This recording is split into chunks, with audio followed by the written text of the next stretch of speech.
everyone, and welcome back to another episode of the Reading Party podcast with Megan and Lexi.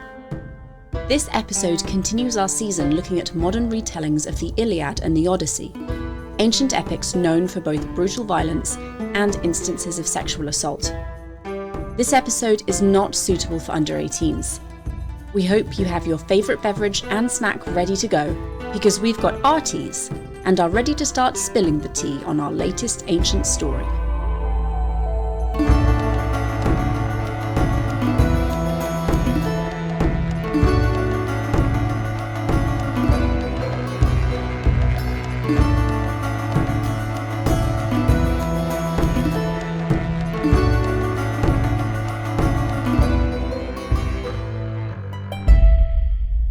This week, Lexi and I will be discussing the first half of the novel Circe by Madeline Miller. First published in 2018, this fantastic book investigates the character of Circe and uncovers a whole load of mythological backstory along the way. I hope you enjoy. I love your recaps, so I'm going to ask you to give us your snappy recap. I really enjoyed this book. I've read it once before and just enjoyed it. I like Circe just from the Odyssey anyway, so I was really excited when I saw that there's a novelization of her life. So we stopped just before chapter 14 started. So that takes you from the story of how Circe's parents got together and her birth all the way through till she's been exiled to an island and her brother Aeetes has come to find Medea, and he's yelled at her a bunch for not keeping Medea. It's really interesting. I feel like this is a lot of mythological backstory for so many people, right? You get the birth of the Minotaur, you get the creation of Scylla, and you get Daedalus and Icarus and all that kind of thing. And then you get, obviously, how Circe comes to be marooned on this island. She's such a powerful figure. How on earth did she get there? So the whole thing is a prequel, essentially, to, or at least this half of the book is a prequel to Odysseus arriving on the island. And it's beautifully written. Circe as a character is very sympathetic. It's really poignant, I think. Really, really poignant, because she's surrounded by all of these people, all her Titan family, and the few mortals she does come into contact with. She's surrounded by people who really are very ambivalent. Well, not even ambivalent about her existence. They just don't want her to be there. Her parents are completely disinterested in her. Her siblings actively torment her. The one sibling, Aeetes, that she feels like she has some kind of connection with because she raises him, later in the book turns out to be just a dick. His father takes him to Colchis and Circe says, well, take me with you. And he essentially says, no, you're not worth it. And it's really crushing as a reader because she's been told over and over and over again by her uncles, her aunts, her grandparents, literally everyone she's ever come into contact with, that she's not worth anything. And this is the one person that you feel values her and that she feels some kind of emotional connection to.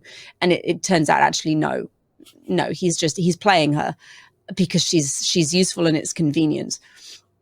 So it's quite hard reading because all of the interpersonal relationships are unpleasant, except Daedalus, but that's just like the briefest blip of enjoyable human interaction. And it all ends tragically, right? So she falls in love with this human really early on and turns him into a god. And then he essentially is like, sorry, I can have my pick of whichever naiad I want to marry now, and leaves her. And she's like, well, what? No, no. And then her brother is like, no, you're not worth anything. I have no familial feeling for you. And then Daedalus is a genuinely nice, kind person who is trapped by her sister, Pasiphae. And they have this like brief fling, and it's really lovely and delightful. And you obviously know that this small child that she describes running around is going to die because he's Icarus, and that's kind of what he does. And then after she sails away from Crete, she kind of recounts what happens to Daedalus and to Icarus, and you're like, oh, every single positive relationship this woman has either ended with the person in question being borderline abusive or just straight up dying tragically while he tries to escape her evil sister. I'm like, Jesus God. It doesn't pull any punches. It's beautifully written. It's the characters are wonderfully drawn, but it is brutal. Which, having read Song of Achilles earlier in the podcast, I mean, it makes sense. It really makes sense. And if you have read Song of Achilles and not read Circe, go and read Circe, because I feel like all of the gods share Thetis' massive disdain for humanity. And I know that was a theme that kept coming up when we were talking about Song of Achilles. It's completely echoed in Circe. Like, they all are like, what? They're worms crawling upon the face of the earth. We have no interest in them. Except Circe, who's like, these are really interesting people. And actually, I quite like them. And why are you all being so dismissive and rude and mean? And yeah, I enjoy it. I enjoy it very much. That was very rambly. Lexi, what are your thoughts? Well, let me tell you what I think. I am the half of us who has not read this before. So I was, coming into it for the first time, and it was quite interesting. Actually, I have to say, I started reading and I was, listening, and I was really, really confused because I guess I wasn't familiar with this backstory at all. I mean, obviously, I know a lot of what's described, but like Circe herself, I was like, oh, I don't, it'd been so long. But also, I was like, this seems like Calypso's story. So I had to like actually Google and be like, am I going crazy? Because their storylines are very similar. A lot of times they're conflated as the same person by modern audiences.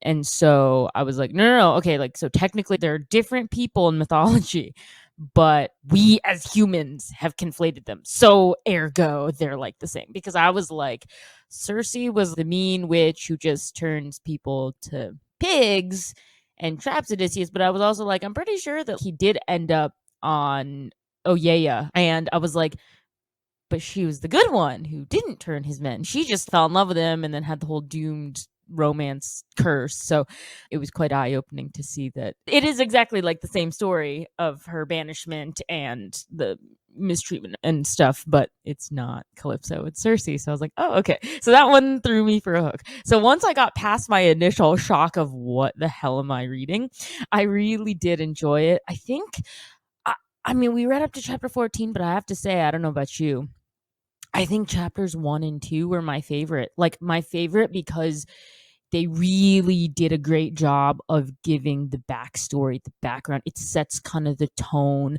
even from the first couple of pages. I mean, here she is growing up, and what is described as like this very dark palace, right? This is like horrid place with like obsidian walls. Because I was like, the minute I read that, I was like, I don't want to grow up in a palace of obsidian.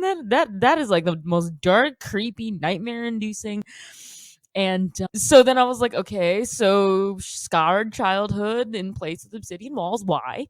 And then we're like, oh yes, Helios is like, I love how my light is reflected on these walls. So obviously, I'm going to force everyone who dwells here to just like live in my weird fantasy palace where I look great. And I was like, okay, so she has a real selfish daddy. So I was like, please have the mother at least be decent. No. No. So I was like, okay, well, that sucks. And then again, like most things in Greek myth, you play around with a bit of mythology or prophecy, right? Where she's destined to marry a mortal. And I was like, okay, so you have another element of fate that someone's going to try to outrun, because that always works in Greek mythology. And then even right down to her name, though, which is interesting because, again, different from Calypso, but Circe's name is supposed to mean hawk, which I found interesting. But I also really enjoyed, but also hated the fact that she talks about how she's not pretty. She's not a full image of either of her parents. They place a lot of emphasis on how her eyes are wrong. And how her voice, essentially, they say, is disgusting. Now, I don't know about you, Megan, but like, I would feel real bad if someone was like, your voice is disgusting. I would stop talking, I think. And they suggest that to her at one point. They're like, just stop talking. Right? And I was like, okay. I mean, I think technically they don't say disgusting. They say her voice is rough or grating or something like that. Like But shrill something, yeah. right. But she doesn't have a pretty voice. And I was like, okay, that sucks. I don't know. Maybe the voice thing isn't such a big deal, but I guess I noticed it because as someone who's lived all around Europe, I just feel like I've gone around and giving people that weird compliment of, excuse me, I just want to let you know, you have such a pretty accent. Your voice is so nice to listen to. Don't stop talking. As somebody who gives this compliment, to be told your voice is essentially disgusting would be like devastating to me. Anyway, yeah, I really actually enjoyed how she, despite her father kind of not caring and being terrible, it was quite interesting how she ended up being kind of a daddy's girl. That was really unexpected. And this little trip that they take to see his white cattle, the way that even though she has this miserable childhood, she describes like, I love to lie at my father's feet. I am so honored. I get to fly with him in the chariot of the sun. I did enjoy how I was able to read and pull some kernels of happiness despite her very rough upbringing. I think it does a really good job of describing what is essentially an emotionally abusive household.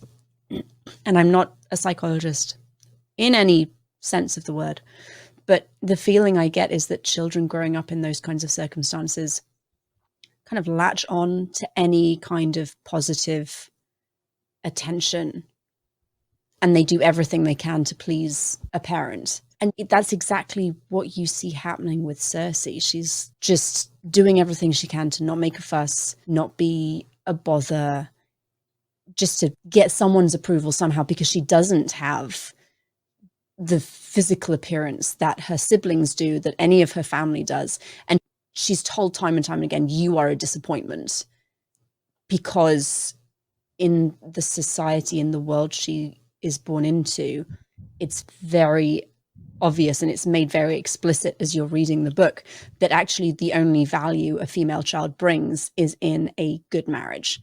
And that's the first thing that her mother asks her father, who's she going to be married to? And he said, oh, well, probably a prince. And her mum's really pissed off. She's like, a prince? A mortal? I don't think so. And he's like, actually, yes, she's not attractive enough to marry a god. Sorry, just not going to happen. All of the divine characters are described in this really heavily visual way. All of the children of Helios are like golden and gleaming, and they have hair like rivers of gold, and they're all beautiful. And then there's Circe, who you kind of find out later actually looks a lot more like a mortal than anyone else in her family. And Hermes tells her she has the voice of a mortal, which is why everyone hates it so much, because she doesn't look right. She doesn't fit in. It was really interesting watching that family dynamic play out.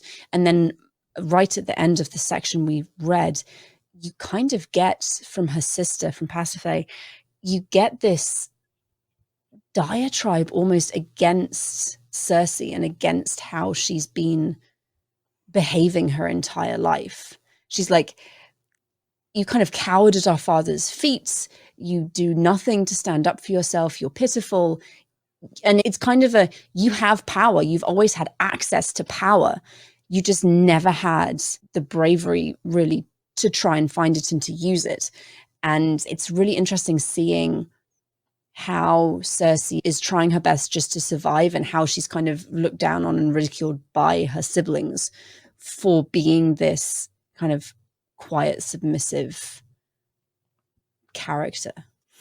But it was so unfair, because I think the thing that struck me about that diatribe against her about how, yeah, but you are powerful. But really, I mean, it's not, because if you're looking at kind of the subliminal messages that are set up, even like within her own family dynamic, it sets up right in the beginning with her mother, because I feel like her mom was using beauty and sex to educate her daughter, I feel, because like she was demonstrating to the rest of her family that the only way that a woman essentially could like get power and then maintain it was basically through like sex and childbearing and stuff. You see it in the power dynamic between her parents, because she was like, yes, this is my seduction tool because you obviously want me. Oh, but wait, I will not bear children unless you marry me, kind of thing.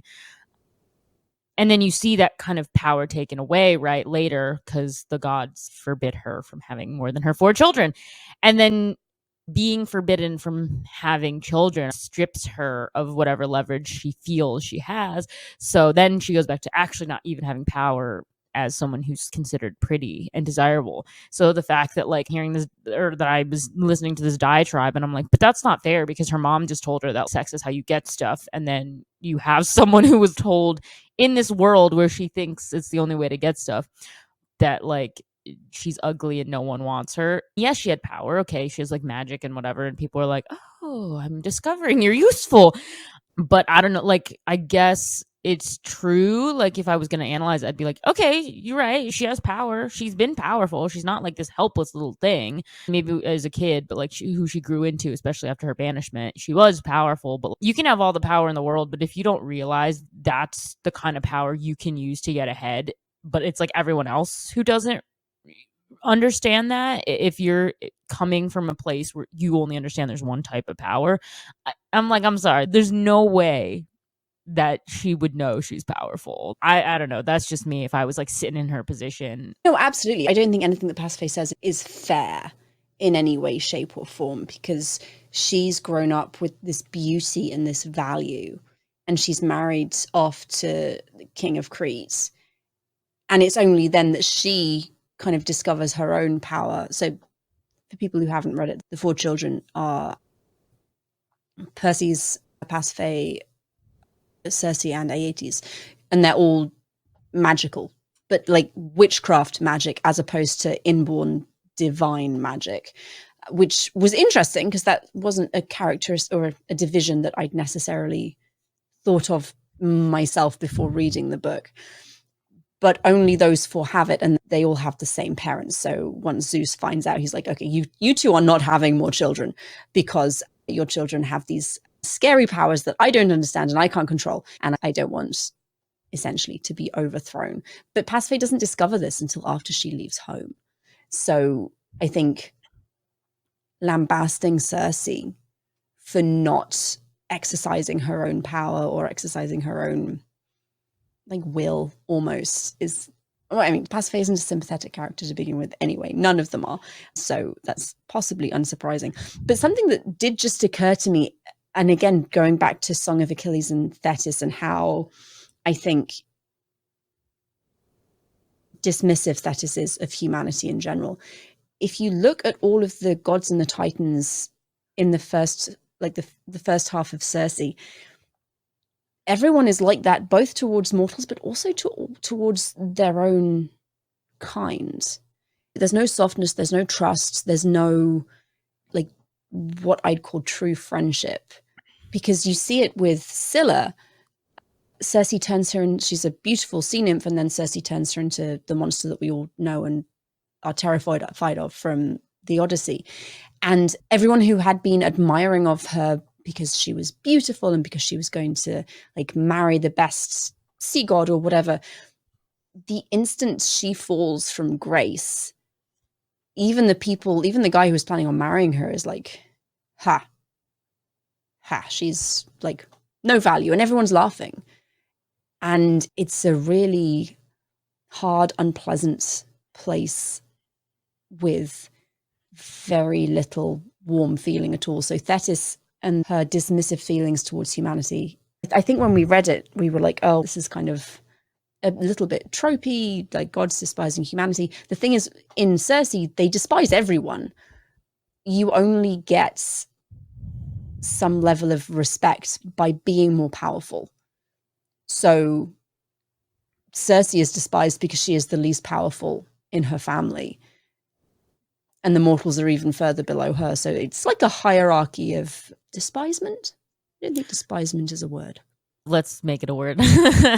I think it's interesting because if you were to only read Song of Achilles and only see Madeline Miller's interpretation of the gods there, without reading this one, I would say no, it just kind of falls into that gods hating humans trope. But this is kind of a helpful thing to really more establish, like, it's not a one-off, it's not a trope. This is how she's choosing to portray all the gods, with this really deep disdain.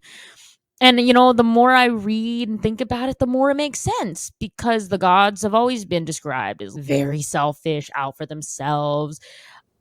And when you're an immortal, powerful being with all these superpowers, essentially, I was trying to think about, like, okay, well, let's just say if I was a god or goddess for a moment, and I was stuck living with the same people for eternity, who are all terrible people, how would I feel? And I was like, actually, yeah, it's one giant pissing contest, right? Because they're not It going really away. You're stuck together forever, and they all have powers that are different. And if everyone is horrible trying to use their own power to get ahead, it would really make like Mount Olympus and the other realms like a complete wolves den, a Shark Tank, right? Where you're like, well, I want mortals to fear me, or I want this person to respect me. So the only thing I can do to get that respect is be terrible, do something, and then flaunt my power and try to make someone else seem weaker than I am to survive. So actually, I'm kind of like, it's almost tragic, right? It's pretty miserable, like, when you think about it, because I'm just like, it would be a very lonely place. it was reading it was really anxiety inducing. It just feels like it'd be a really lonely place to be, like a really lonely existence. I think we have this idea, this romanticized idea of kind of like, oh, wouldn't it be great to be an immortal god or goddess? But it actually sounds quite lonely. Even from the other side, right? When people say, "Well, would you like to be immortal?" And I feel like the normal answer is no, because then I'd have to watch all my loved ones die, and then I'd have to keep doing that for eternity, and I couldn't keep anyone. And I'm like, yeah, that is depressing and a good reason not to be a god. But the other reason that no one thinks about, that I guess this is teaching me to think about, is if I was stuck with whoever I was stuck with, and if I didn't like them, and it was always like a never-ending competition, that would just be insufferable. I would probably grow to be quite bitter and be like, I hate you and I'm stuck with you for eternity. Go away. And it's like they can't even get away from each other. They're all on Olympus. It kind of felt like a relief when she was banished. I felt like she was relieved, but personally, as a reader, I was very relieved. But didn't she say it was like a golden, or Daedalus said it was like yes, a golden cage is still a cage, but she was like, but it's my golden paradise because I can do anything and everything. The passage of time here is really interesting. She makes the comment really early on that she didn't know how many days she was in her father's halls, because she hadn't yet learned to measure time like mortals do. So you don't really have a sense of how long anything takes. So she's banished to the island after admitting to transforming Scylla and essentially harming one of her own kind. And there's this sense of kind of anxiety and concern because she's never been by herself before. But then it quite quickly turns to freedom and relief, and I can sing now because no one's going to criticize my voice. I can walk where I want, I can do what I want, no one's watching me, no one's going to be like whispering mean things about me as I pass them in the halls. But then her sister sends a ship because she's pregnant with the Minotaur. We all know how that one goes, and she needs her sister to come and essentially help magically manage the whole thing. And it's not until after Circe gets back from Crete, that Daedalus' words kind of come back to her, and she's like, it is a golden prison. And it feels, I think, because she's been out of her home, like she's been cast out of her father's home, she's had the opportunity to go away from her new home and explore a little bit and like meet some more people and see that actually there is this big world out there, and there are some mortals which are kind of nice. And then she's back and she knows that she can't leave, and this one island is where she will be for the rest of eternity. And that kind of seems to settle on her finally. I didn't at least have a sense that she really understood that until after she came back from Crete. I would agree. I was curious when she finally meets the Olympians, the younger gods, and she finally sees mortals. What did you make of her reaction to that? Were you shocked? Were you like, no, this tracks? Or were you just like, I think kind of like this tracks. She'd been I think hoping for something different with the mortals, because she'd not seen them and she was kind of building them up in her mind to be this like strange exotic group of people, and then she sees them and they're just kind of dark and dull and quiet, and it's like she can see them aging before her eyes. And especially because all she's seen are titans, and they're beautiful and radiant and they don't age. And then she sees the Olympians and they're also beautiful and powerful and clearly don't age. And then there's this group of very dull, uninspiring looking people.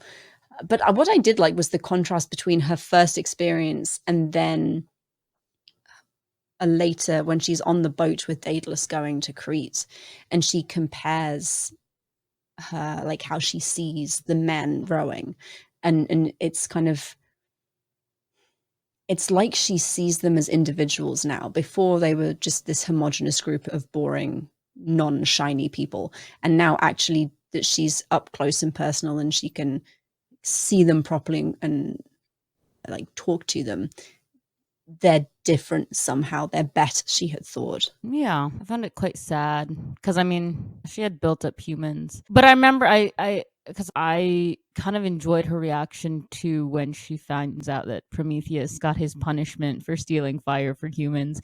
And I remember her thinking, oh, okay, what a sacrifice. Okay, I guess if you just hear this story, you'd probably think, well, there must be worth. There's got to be something special. Right, because like that's a hell of a punishment to risk from Zeus. I thought the reaction was so interesting because then by the time she's like, they're kind of unimpressive and terrible. And then she was like, yeah, that sacrifice that was so noble. Yeah, and it's dull. It's her. It's like, why would you do that? And I was like, oh, gosh, okay. That one was kind of, that threw me for a bit of a loop. I wanted to ask you, we mentioned there are several cameos throughout the story. You've got Scylla, you've got the Minotaur and Pasiphae, you've got Medea makes a passing appearance. That was cool. I enjoyed that one. But I was wondering, did you have a favorite cameo from other mythologies? That's hard because there's so many. I mean, I've always had a soft spot for Daedalus because I've always liked the stories of the labyrinth, and I find, obviously what happens with Daedalus and Perdix and everything super tragic. I'll go with something a little different because my answer is always usually if it has something to do with, labyrinth and stuff. Okay. I will say I really liked hearing the backstory of Scylla. It's not one that I would say I hear a lot or am familiar with a lot because usually she's just introduced as this big monster kind of on her rock with Charybdis right next to her, and they're the terrors, but you don't really hear why or how. So it was kind of fun to hear her backstory and then be like, oh, well, that sucks a lot. I'm sorry. I just enjoy them all, okay? It's really hard to just pick one or two. No, did you have a favorite? I actually did you have enjoy a seeing favorite? Medea and Jason. That was interesting. And the way it's done is really clever because there's this ship that washes up on the shore of her island, and there's a woman who's like shrouded in a cloak and keeps her head down, and you're like, who is this lady? And they've got this miasma around them and they need purification, and interesting, this is significant, it's not Odysseus clearly, so who is it? And Circe purifies them, and then you find out it's Medea and Jason, her niece, escaping from her brother, who turns out to be a misogynistic individual, in very much in line with her father and grandfather and all that kind of thing.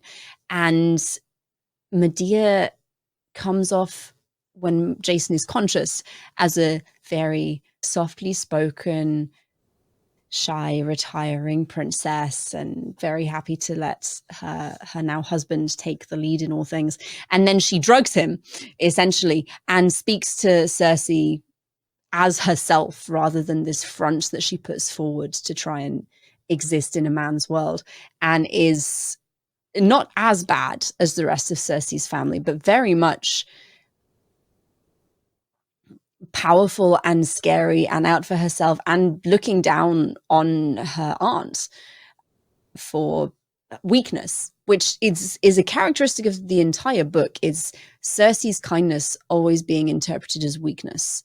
and her affection for mortals is weakness, and just everything good about her is a weakness that is to be despised by her entire family. So seeing Medea, and it's not terribly surprising, right? Because she's raised by a Aetes, who is not a sympathetic, kind individual. But seeing her, it kind of code switch almost from like nice, pliable princess to terrifying witch in her own right, and knowing in my mind what happens when she gets where she's going with Jason, and seeing Circe try and warn her, okay, this is not going to turn out how you think it is. Stay here with me. And Medea's like, fuck you, I'm not going to stay here and like be your surrogate child and stay with this miserable old crone of a woman. And you just think, well, good luck to you. It's not going to end the way that you think it is. And maybe you should consider listening to the aunt that has, you know, some level of prophecy, because all of Helios' kids do. Like, she's not just telling you a hunch. It's something a little bit stronger than a hunch. So maybe listen. But no, she goes off with Jason. I really liked the whole thing, seeing these origin stories. It's obviously the origin story of Circe, but it's also showing the origin stories of so many other things. No, I do really like the origin story. It's funny because she does have her little like Cassandra moment. Maybe you should not. No, I don't believe. Goodbye. You know, and you're like, oh, well then, okay. No, I wanted to ask, what did you think about her whole relationship once she is banished that develops with Hermes? That was a little bit of a surprise. And I like that for her. It's something light and fun, and she knows that there's no romance there and she's not looking for that. But it's contact with someone who doesn't humiliate and deride her at every single opportunity. She's sure that he does it behind her back and laughs about her with all of the other gods and titans. But it's a comfortable relationship that she can enjoy on the very surface level, because it's not going to go any deeper. She's not expecting it to. She doesn't want it to. Yeah, it threw me for a bit of a loop because, you know, the only relationship between them that I was really aware of before I read this was he was the one I figured who brought the heroes to her. But then obviously they couldn't stay for whatever reason, then they would have to leave. But yeah, I really thought it was more like I'm just fulfilling the bad part of your banishment, which is bringing you things you cannot keep. I really didn't dig into anything deeper than that. I figured that they just had like a standard god and less powerful god relationship. He asks her at one point, "Will you bear me children?" And she's like, "No, not even a little bit, my dude." And the fact that he was like, that she even says like, "Oh yes," and he loves it. He loves it when I tell him no. He just wants to ask me anyway. What kind of like a weird ass relationship is this? Will you bear my children? No. Okay, love it. You know, I'm like, what? That was something else. But also, really, they went to so much trouble describing her as like ugly, and no one wanted her. So the fact that like Hermes is a beautiful Olympian and he's desirable goes for the one that we called undesirable. I mean, so then I was like, so do the gods have something about it really does show that they have no standards because they will sleep with anyone who's not considered desirable just because, hey, that's what they felt. Tuesday, like, you know, what? So that's I had questions, a lot of questions that I would like to ask about this. Yeah, it was interesting.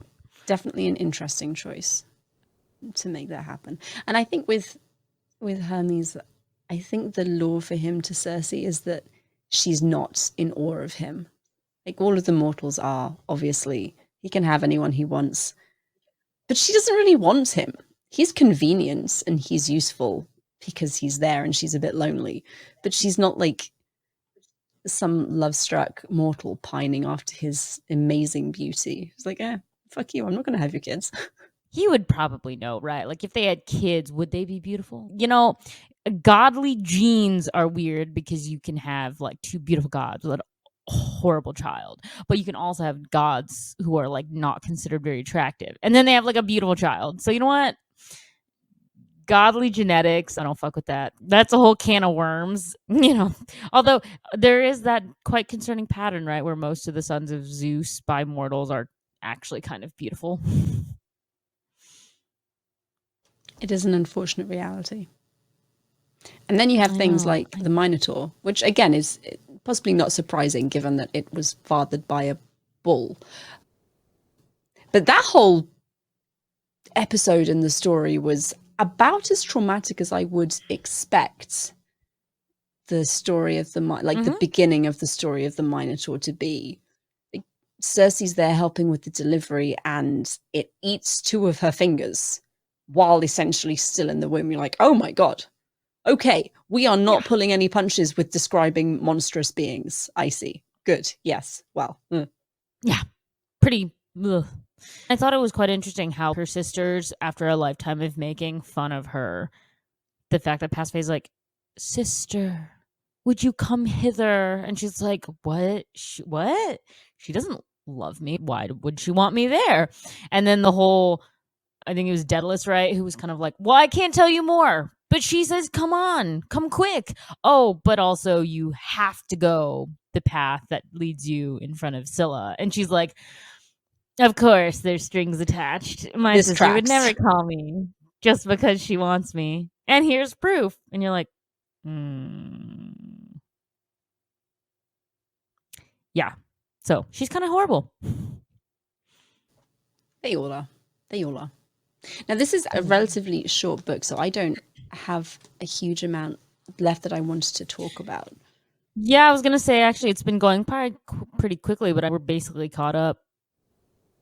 I, again, I don't have the physical book, so I don't know how big it looks, but I only have the audiobook version. But I was also like, it definitely seems like it's short. It's short, but it's just very well written and very interesting to read. It is 333 pages. Wow, no, that is short. I mean, compared to some of the others we've read that were like, oh, yeah, this feels like a sprint almost because it's so short, but it draws you in. So you're kind of like, oh, I could easily blast through this.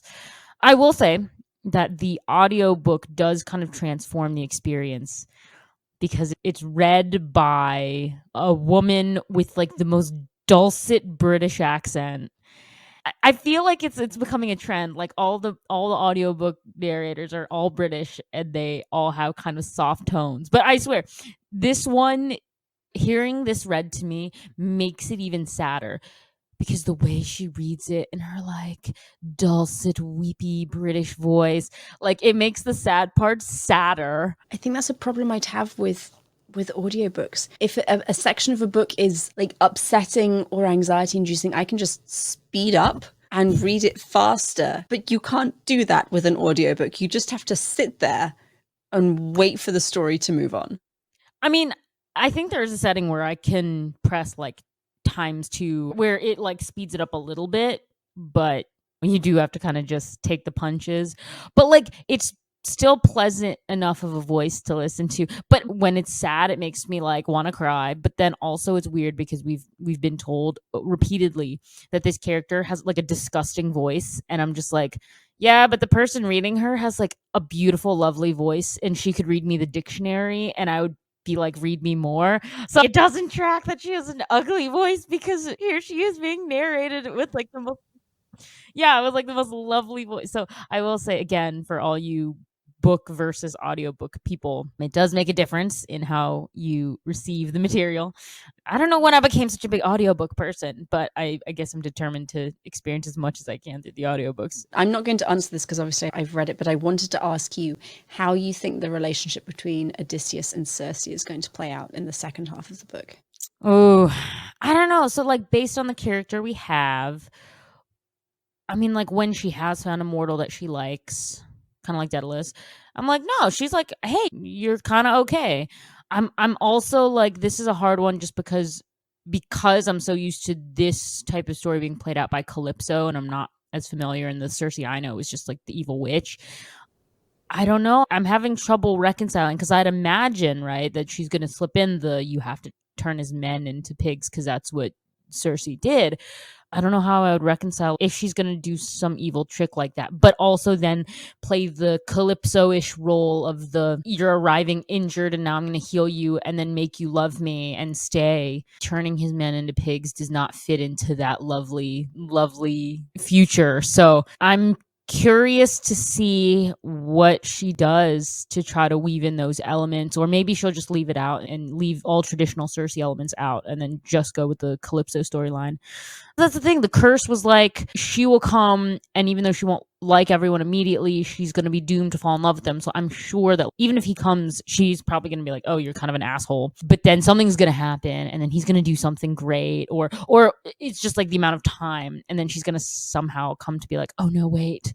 Actually, you're attractive to me. I don't know. And then if I'm going off mythology, either he's going to just wake up one day and be like, actually, wife, home, or Hermes is going to come and be like, you gotta let him go. You gotta let him go. He's got a destiny.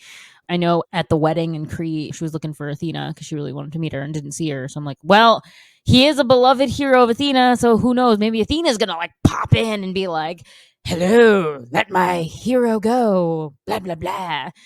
I have no idea. I'm really excited to see, though. And I'm really excited to keep having this woman read to me. Oh, baby. It's awesome. I enjoy the end of this book. So okay, you're going to hype it up. And I'm going to be like, oh my God, what? So I'm excited to talk about it. I'm excited to talk about it, too. Yay. We should leave it there and be back next week to keep going with Circe. I hope everyone's following along with us. I hope you're enjoying this book. And if you sped through and couldn't resist and had to finish the book and didn't want to stop where we did, I guess you'll just have to wait to hear from us next week. All right. See you guys next week. Bye. Bye. Hey, thanks for listening. Don't forget to leave us a review, and you can also follow us on social media at The Reading Party Podcast. If you'd like to leave us a book or movie suggestion, then email us at thereadingpartypod@gmail.com. See you next week.